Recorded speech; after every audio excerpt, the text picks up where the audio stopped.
Kilala ang monster ng Japan na si Naoya Inoue bilang isa sa pinakakalmadong boksingero sa loob at labas ng ring.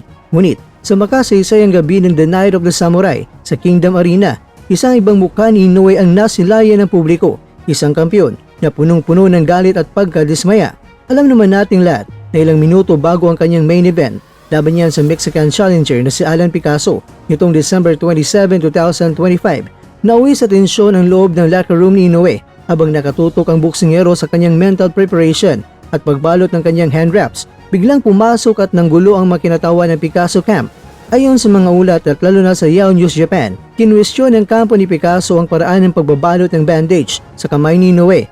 Git ng mga ito, labag sa panuntunan ang ginagawa ng Inoue camp, kahit pa ang nagsabing paraan ay dumaan at naprobahan na sa official rules meeting noong nakarang araw daw kasama ang Boxing Commission. Dahil sa paulit-ulit na pang-iisturbo at pagantala sa kanyang preparasyon, hindi na nakapagpigil pa ang undisputed world champion. Sa gitna ng mainit na sagutan ng kanyang amang si Shingo Inoue at mga opisyal, humarap ang boksingero sa kanyang interpreter at matigas na sinabi na Kutsu o Daishite Kudasai.